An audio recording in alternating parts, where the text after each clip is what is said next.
Now, what up, y'all? I'm here with Jack McEwan, Psychedelic Prn Crumpets.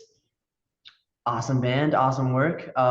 Welcome, man. Good morning, first of all, because it's Thank you very much for having me on. What time is it where you are? 8:30 p.m. Oh, all right, late one for you then. I think you're in yesterday. I'm in tomorrow for you. Yeah, no, you see the future, huh? See the future, yeah, I'm living it. Sure, and I love the Guinness shirt too. That's Oh, awesome. cheers. I think I haven't taken it off in a while. I sort of go through clothes like that, and you just like it's clean, but it's like I haven't been doing it a lot, so I'm like, I'll chuck it back on. Yeah, it's me with some band shirts, feels nice. I'll wear it a couple of times. Yeah. Um, so the first thing I want to really talk about is, getting big in Australia. When you think of the big bands of our generation, you think about, Beatles, Rolling Stones, a lot of British, and you are British, right? Originally, yeah, I was born in England, then moved to Australia.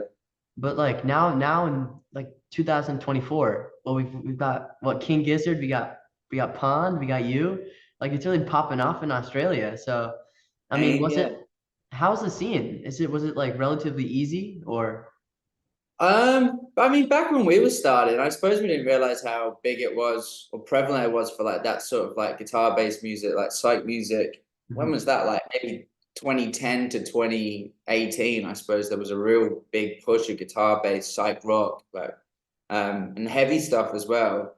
I think it was like every time you saw a new band, they would have like a different fuzz pedal. So you'd be like, or a delay pedal or something, but like, what the hell's that? And then you'd be looking at people's pedal boards and it was good. It was like really interesting. There was so many bands that were like huge in Perth that probably didn't get as much recognition as they should, and were way better than us. And they were way better than half the bands that were kicking around. But I suppose like there's that mantra of like too much or not enough effort. I suppose when you're sort of playing music, do you know what I mean? There's so many talented Yeah. people who're like, man, if you gave it a push or gave it a crack, like I reckon you'd easily be like headlining festivals now. I know it's But wild. obviously, You're actually pardon? you guys are headlining festivals. Like we have a festival in Atlanta, Shaky Knees. Y'all are what?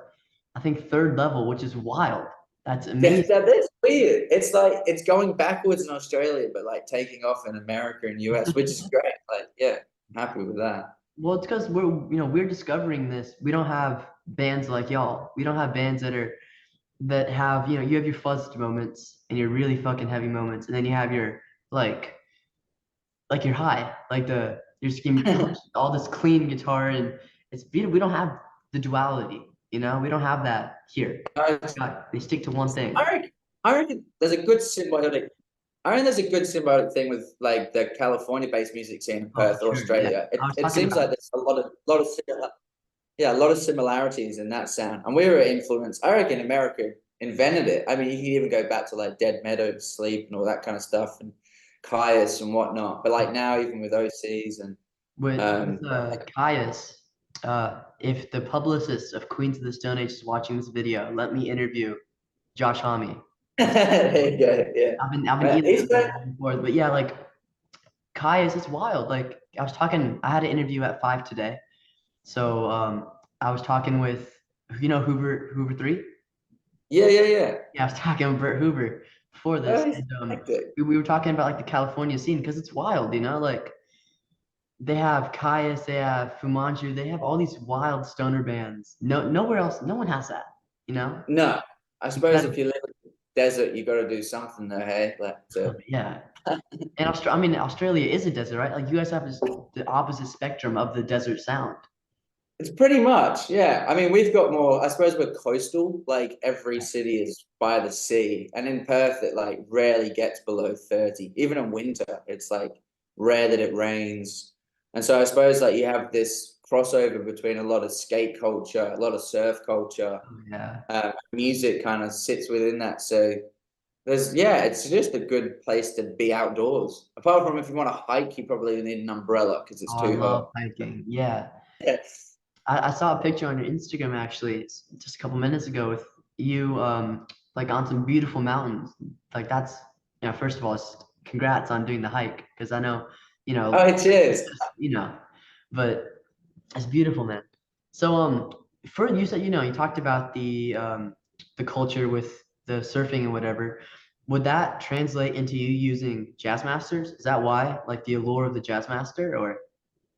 Probably, but I don't think it wasn't so much a Jazzmaster. Like, I think I picked that guitar just purely on sound. I remember trying like every guitar in the shop, and like I suppose we don't have any of like the old relics like you do in America, where you go to like a vintage guitar store and find some absolute gem. Yeah.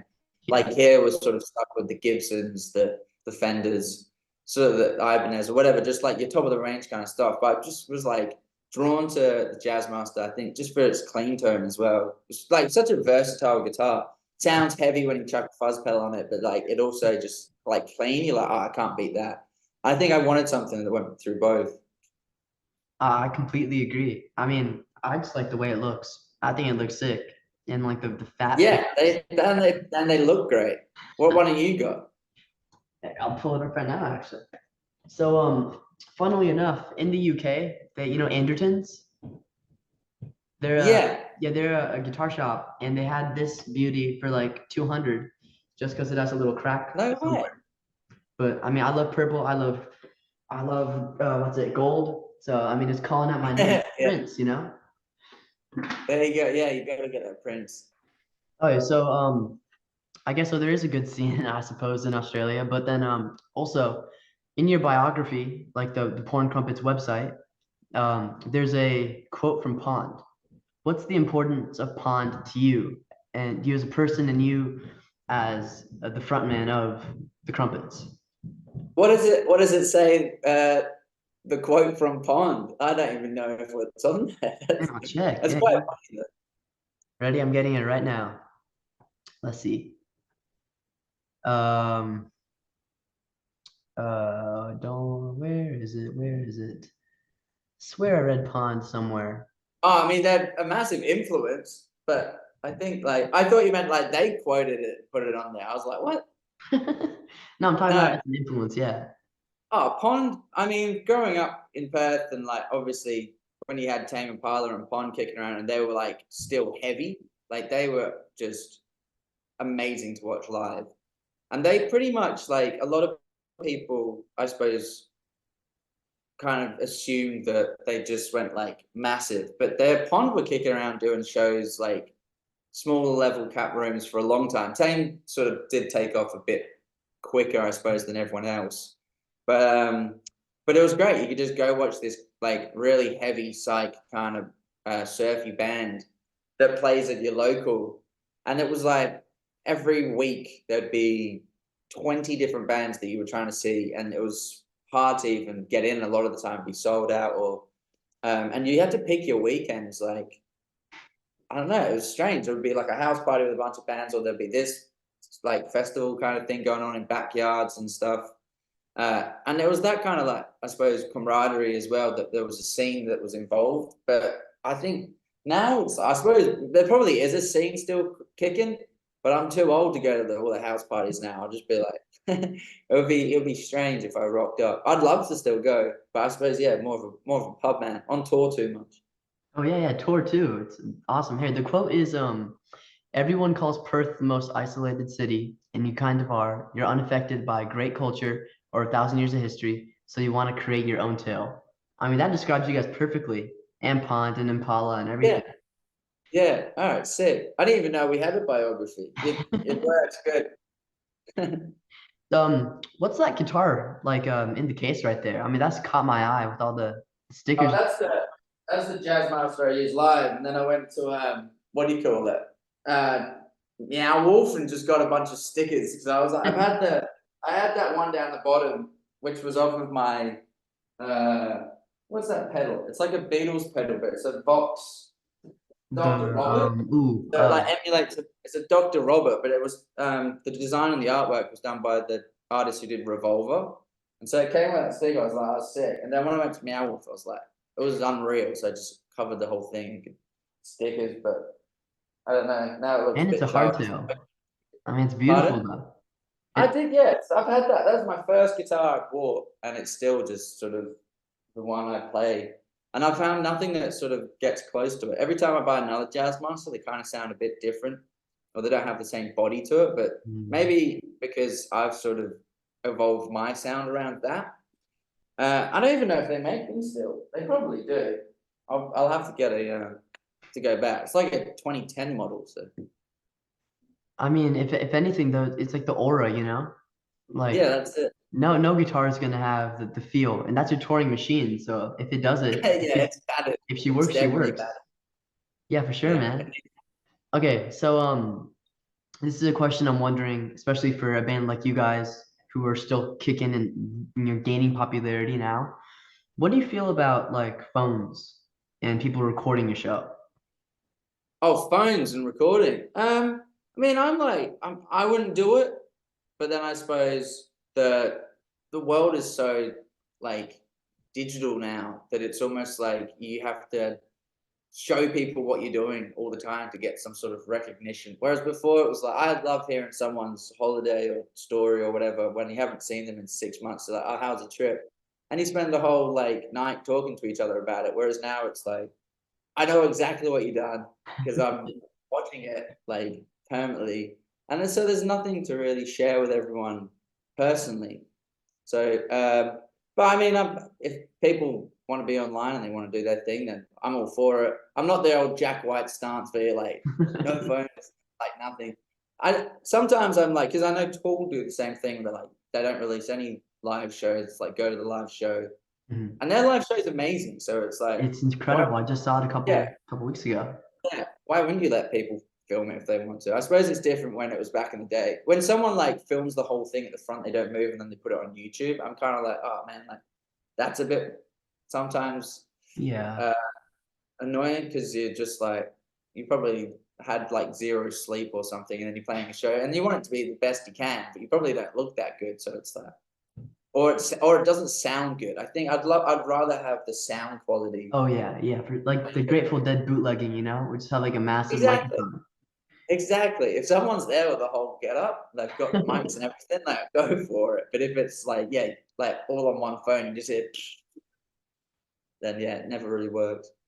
I just think that like with everyone's phone in your face, you know, like it just takes away from it. Like if I want to mosh, I want to mosh. Why are you gonna video me Yeah, moshing? exactly. You got to be part of the. You got to be part of Exactly, you know, the thing that's connected to the going on there. organism. Yeah, be present. I think it's definitely necessary, and you can't like you're never gonna watch it back or show anyone. So you might as well just live in that moment. Exactly. And if anything, that's what your a lot of the music talks about, right? Like being present, being in it, especially, you know, some of the more ballad songs. I don't know if you could call some of the songs ballads, but like Ballads. the slower songs, you know, like just reflecting and enjoying the moment. I think that's some of the most important parts of a concert, if anything, you know. You're driving back, going to the Oh, Waffle definitely. House, and you have the memory replaying in your head. It's perfect. Yeah. Oh, thank you. No, of course, man. So, King Gizzard. I know y'all, you've probably heard about them a lot considering, you know, Australia. But what, I mean, what's your opinion Yeah. on them? I mean, are they like buddies? I Yeah, we've met a few times. We played their first, what do you call it? Their very first Giz Fest they did in Perth. We Oh played yeah, that yeah. one. It was amazing. Like it was sick to be part of that lineup because I mean we obviously was grew up in that scene and they were playing. They were like more East Coast and then we were West Coast. Um, and then I think every time they did a release, it was like gospel. Everyone was cranking it. Like I think that Yeah. was up until the point of maybe In Your Mind Fuzz, and then they did the River. What's that? The Quarters album. Quarters. I love quarters. Yeah, and then it started getting too. After Nonagon, I was like invested, and then it got too quick for me. I think the last one I sort of like actually listened to and really enjoyed was Infest the Rat's Nest. I think, That's and a good now it's gone album. into some different beast where I'm just like I actually have no idea. Like they're doing it all different timings and signatures and bits and pieces. But I was like, I would like rather they sort of slow down and wrote like because they are capable of everything and Mhm. anything. So I think instead of them being like, here's this and pumping it out and be like, all right, just maybe wait, like do one album every year or something. So and make it brilliant because they can. So I think yeah. But then live are probably the best live band kicking. So I'd always go and see them. I think they're the band that I've seen the most. Ooh, Probably. wild. Well, I'm Yeah. glad to hear that because what happened was they're playing a theater, which I was first of all pissed to hear that they're playing a theater out of all places, but Yeah. they're playing a theater, right? And so the day of their like pre-sale or whatever, we got tickets and it sold out immediately. So there were only tickets in the back. So I got tickets in the back. And what, like maybe a month later, I was just scrolling through and I clicked on the link and there was 10th row seats. And the row of the 10th row was Jay. So Wow. my There name, you that row, and it's go. I'm super It's a start. excited. But Yeah. they have a record called Petro Dragonic Petro Dragonic Apocalypse. If you Yeah. like it's just heavy metal, man. It's heavy metal. It's awesome. But Yeah. I think I cranked it. I've definitely given all of them like a good spin. I think it was just after Infest the Rasness, I was like, oh, that's dope. And then the Petro Dragonic one went a bit more into the metal, like, uh, I don't know, like what's the way to say it? Like, there's like metal where it's like, I'm into that, and the sleep kind of stuff, or like whatever. But then, because there's so many different genres of metal, I think it's hell good. But it was a difficult listen for me anyway. I was like, because I'm not even a music sort of like, what's it called? I don't know any theory or anything like that. So sometimes it just goes over my head. I'm like, oh, how do I headbang in seven? Like, I don't know. yeah, I mean I when we saw Tool, right? Like I was Yeah. trying to dance along because I snuck into some like better seats and I was trying to dance and it's weird like to dance to the 7/8 or to Yeah. but honestly I really like it like Oh, I love it. Yeah. Absolutely. but for Enjoy it. me just And like they did an people are electronic doing, album but yeah. And also, if some people are doing something different, you got to admire it. Like, oh yeah I for think sure. yeah, I'd much rather listen to that than whatever. So it's they're ticking all the boxes for me. Oh for sure, yeah. I mean they just did a electronic album, and it's not for me personally because I don't if I listen to disco I want like ABBA or something. I'm Yeah, not. no, that's it. Give me a, But I mean, I completely respect what they do. And again, Agent, I was talking with them too. I think I have a King Gizzard interview towards the end of the year, hopefully. Because oh, they're beauty. also a beast with touring. They're like you guys, tour 24/7. It's wild. Oh, and then I like even Ambrose. He does the Murlocs when he's not on tour Oh with yeah, King Gizzard. yeah. Like, man, that guy might as well. I think he lives on the road. He's become a type. Like it's mental. And they still have so much energy, just like you guys. Like Ambrose Yeah. is doing his stupid stuff in the crowd and whatever. And it's beautiful. It's great to see that the rock is still kicking around and we're still going ahead. Oh, We're still progressing. sure. Here.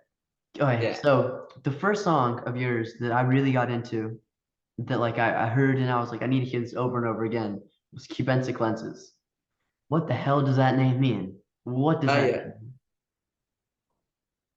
Juventus lenses. I think it was like my friend. I don't know how oriented I could go, but it was like it's a type of strain of like mushroom, and then it just fit with I don't know lenses. I just thought it rhymed, and so it was like mushroom without being like mushroom vision. I was like, oh, cubensis lenses, and that kind of like just stuck. Uh, yeah, but the song itself was one of the first ones I did with like this is sort of before even Porn Crumpets was sort of I suppose envisioned. It was just so I was just sort of making music, and then I did that Marmalade March and Cornflake.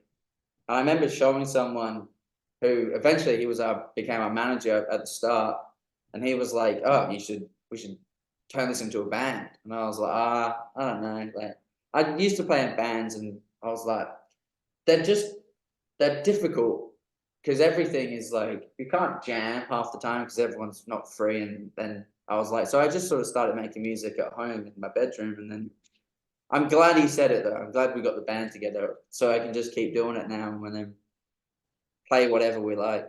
Oh yeah, I'm glad too, man. I mean, because it's the album, what High Visceral, both the albums, and especially your new album, Franzoli, they really connect with me just because I don't know. It's different, right? Like you guys have the highs and the climaxes that no other band really has. Like when I think Mm. of climaxes, I think of Queens of the Stone Age. I just think of like like you're hitting it and you're going and it's getting higher and higher and higher, and then it's done. But you guys have almost, I think, mastered that. Maybe more than Queens of the Stones, maybe more than the No original. way. Not even on the same level as them. I don't know, man. I don't know. I mean, like a song like Van Gogh, right? Like Denmark, Van Gogh. Yeah. It's just incredible. And with the Uh, strings, like you guys have Radiohead strings. It's literally Radiohead. It's the best parts of all the best bands. yeah, man, I'll tell you about Radiohead because every time I think I'm on a right path of recording an album, Tom York will release some absolute gem of a tune, and I want to change everything. I'm like, fucking Tom, like here it goes again. And so I've started doing this other project, Yellows, and I've been working on these songs for a long time, probably like 2 years. And then I listened to the Smiles new record. I was like, Incredible. fuck! It was just like, oh man, he's just so good. And I think there's a point where I'm like, I've got to remember I can't do everything. I'm not in like the. I, I think that's where I sit with music. It's like I want to do it as much as I can, but I won't pinpocket sort of where Prn Crumpets Mhm. should be. Do you know what I mean? And it's Yeah, taken me yeah. years to be like, you're a rock band, do the energy on stage. But then that's not saying like I'd love to do a tour with strings and write like some beautiful record That would be incredible. eventually. But then doing what we're doing, it's hard to sort of just keep focused on the album without Yeah. influencing like your listening traits from other bits and pieces. And every time I try and do something, there'll be a Radiohead or Tom York, and it'll just come across. I'm pretty sure Denmark didn't have strings until they released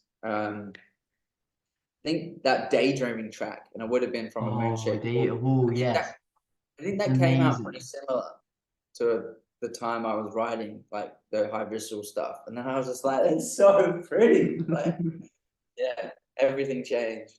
Yeah, I mean, I'm glad, and yeah, the Smile. I'm praying for a US tour. I'm praying because they came, and I didn't know about them, right? I was Yeah, barely into rock, and I didn't know about them, and they came and they left, and I mean, it's incredible, Like they keep getting better. Tom York just won't stop.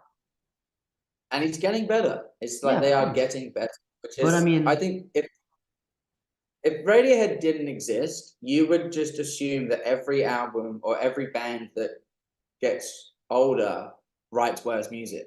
Like yeah, that's just always been the curve. Do you know what I mean? It's like they yeah, kind of a lot of bands sell out, or a lot of bands don't put in the effort anymore, or they try and sort of make it. It becomes a job, and they rely on it monetarily, so they just put out whatever they need.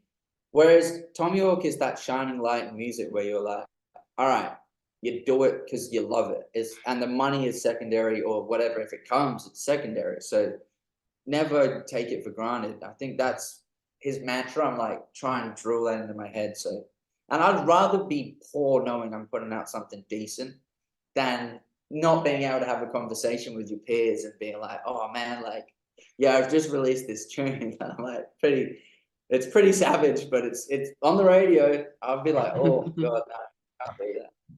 yeah. I completely agree. Like, there's a couple of bands that will start heading towards a radio-friendly direction and something more Yeah, poppy. And I'm all for pop and rock. Like, the OCs, when they do a good pop song, it's a good ass pop song. yeah, They know no, how to do it. 100%. I think that's like myself as well. Like when I'm not even aware that I'm releasing it for purely like that. But there's a whole time where I'm just like look back and there's some songs I'm just cringing at. I'm like, oh, why did I release that? Why have I done that? But I suppose you have to try it, try and test waters and Of course. push what you like. And some people like that stuff and some people Yeah. don't. But I suppose you just got to please yourself. You just if you can walk around knowing you're doing an all right job, then I'd say you can live pretty happily. Yeah, for sure. But like coming back to the orchestra, a Crumpets tour with the full orchestra. Like I'm a violin player, so I'm in Oh, orchestra, sick. and I always push for like weirder songs. Like I was trying to get us to do a Tool song recently, but we couldn't push through that one. But I mean, a Crumpets tour with strings or like something like a brass section. Just imagine how crazy that would be. Like you're I over there think, jumping, and then they have like yeah, the three and string. That'd be it out would of be this next level. world. I think that's the plan eventually to be like that big, magnum opus record where you're like, all right, it's the whole Dewey Cox story. It's like 4 million didgeridoos. But yeah, It's I like think 3,000 people with just a bunch of didgeridoos. Oh, yeah, it would I be pretty mean, sick. out I of remember body. going to a festival in it was over east. It was like in the hills somewhere, just like a couple of hours drive out of Melbourne. And this band who played before us, well, I thought it was a band. We walked in, and I like new to sort of go to festivals at this time, and it was like this DJ, but he'd remixed like this didgeridoo thing, and it was like a trance, and it was insane. Like it just, I thought we were gonna walk in, and everyone's like, like dancing around a bonfire. It was kind of like that epic thing, and it lived with me. And I was like, oh my god! And then when we went to the festival, it wasn't like that at all. It was like two people around this DJ, and I was like, but that vision of like what you have, or whatever, that's kind of like that weird twist of creativity. Do you know what I mean? Where you Yeah, for like, sure. I think, like sometimes get that with bands as well. Like going back to, here's another band that does it, where their tone is so good, but they've never Yeah. really nailed it. So you kind of like, I'd love it if they did this and that. Like Ty Segall, actually, his probably got one of the best tones ever on a guitar. And I listened to his new record, and there's like moments of that where I'm just like, Oh, it's good. Yeah. this thing's unreal. But then it never kind of got there. If that makes, I don't want to put it down, but that's what I was feeling. And especially after listening back to his earlier work, it's like I'd love it if he just was like stuck to that fuzz guitar and was like his all the ideas I can come up with it. Because that's all I want to hear from Ty. But then there'd be a bunch of people who are like, no, I like his acoustic stuff or whatever. So yeah. But then that gets me going. Just thinking about his guitar, I can be like, Yeah. all right, I'm gonna write a song in Ty style. I mean, I was talking to Dylan Gardner yesterday, and one of the things here, wait, I'm gonna turn off my camera, turn it back on. Here, there we go. I was Yeah. talking to Dylan Gardner, and one of the things he was telling me about is that whenever he writes a song, it is he's trying to get that climax, that hook, like what Ty Segall does. But then he's purposely shutting it down, so you listen to it again, and so I create ideas, and it gives you, you think about the next album. Yeah, So maybe that's what I mean. Ty's doing. I think yeah, he's obviously moving forward, and he's going at a very quick pace. He's always releasing records, hey. It's just banging them out. But But I yeah, think that's it. Is that Dylan from Frankie and the Witch Fingers? no, but I am interviewing Frankie and the Witchfingers hopefully soon. I'm in Yeah. talks with Pickles right now, or That's Pickle right it. now. So it's awesome. Yeah. They're brilliant. They're another band I love live. Oh yeah, And for they sure. make like after seeing them, I was so inspired to just write heavier music. I think like you don't like take their songs. That's what like you take that vibe. I think that's what it is. Like people sharing vibes or whatever and live vibes, and it makes like it's hard to I suppose to do it. Like it'd be good to try and write a record with an audience. Imagine doing the whole thing, but like trying to work out, but okay, this gets it. Everyone's got their input. Rather than when you're like in a dead studio where it's white walls and whatever, you're like, That'd be how will this like get across? But Imagine just like, you're making the record in front of like 30 just random super fans. yeah, that would be terrifying. If it was like 30 people you didn't even know or didn't know the band, that would kind of be that would actually be kind of fun. But yeah, same like an improv album, where you guys all just walk out, lay out a drum beat, then you get the bass going, and then almost like a jam band. Like you're all Yeah. just connecting, except my thing with jam bands is sometimes they're so goddamn boring. Like it's the Yeah. same Well, thing it's because over and over again, and I just want to rip out you my hair. can't modulate it. I think without everyone changing key, it's like if you stick with a key, it's a bit difficult, isn't it? And then you end up playing like the blues for 5 hours or something. But it'd be nice if you just had like someone actually scripted a little bit of a movement, and then you could change it and work them into each other. I Yeah, mean, for sure. Zappa did it unbelievably well. He's one of the god at it, isn't he? Wait, who? Frank Zappa? Oh yeah, we gotta talk about Zappa, man. Yeah. Zappa resonates with me so much because he's like a comedian, Like he has like Yeah, the stupid lyrics, they're great, they're funny, and then he gets on guitar and he's just like ripping it. And I see a lot of Zappa with you guys too, with your type of solo. It really does feel you get the Zappa, which it's like simple but enough, almost not enough. And then you push yeah. it. I'm not even touching on his toes at the moment, but yeah, for sure. I think the idea of him, I definitely, because I'm always like, if you plan out a solo or a guitar part or a little bit, then it isn't like it's what's the word? It's just got to be feel. And I think a lot of the times where it's just like what you think, and like that's it. I just leave it. It's sort of in, and I'll never go and retouch it because I'm like, that is exactly what it felt like at the time. And I suppose you're just pouring it out guitar wise into what that kind of state was. But if you try and work out a part, then I suppose, yeah, it's not going to have the same impact. Even though the part might be a lot better and you can record it better and cleaner, it's like, I think Yeah. music needs that raw touch. And I'm like almost, I try and polish the rawness out when it comes into mixing and mastering. And I'm like, I think that's the thing after learning all the records. I always take like something from a previous release. I'm like, what is wrong with it? And then try and get to take out as much bad so it sort of gets better and better. But because I've been recording digitally for so long, I'm like, man, I got to get back to amps. I got to capture that raw tone. We got to do it to a way that it's like it feels natural. Oh, I yeah, think yeah. that's what I'm getting to now. I'm just like, all right, no more computers, just tape and amps. That's the beauty of it. That's what like when you're watching, there's a video of Pink Floyd where they're just screwing around with tapes and they're just screwing Yeah. around with their amps and it's organic. It's like dirt. It's like you're out in nature, just like the your levitation session, Yeah. when you're just out and you're just doing it. I There's like that also that, so much. yeah, That's. And if you screw up, you screw up. Who cares? Like we love it. exactly. Yeah. I think, and there's also that really nice saturation and compression you get on tape that doesn't allow too much high to come through. So it's just natural. Whereas digitally, you can just poke out a high frequency and you're just like, cymbals. But, I agree, yeah. man. Okay, so we have 7 minutes and around 10 seconds left because I can't Okay. pay for Zoom. So I'm gonna give you one question, like a massive question, okay? And then we're gonna speed run this, okay? So you need to give me 3 songs, 3 albums, 3 whatever. It can be this is completely up to your interpretation, but 3 somethings that can change someone's life. 3 somethings that can change someone's life. Okay. Whatever you want. Uh, oh my God, on the spot. And I got 6 minutes to answer this. Okay. Well, I'll do a movie, an album, and maybe like a book. Hmm. That's that seems to be working. What about a book? I'll go Hitchhiker's Guide to the Galaxy, Douglas Adams. That was like something where I was like reading that, and it was so funny and amazing and just spiraling out of control constantly that I thought everyone needs to read this.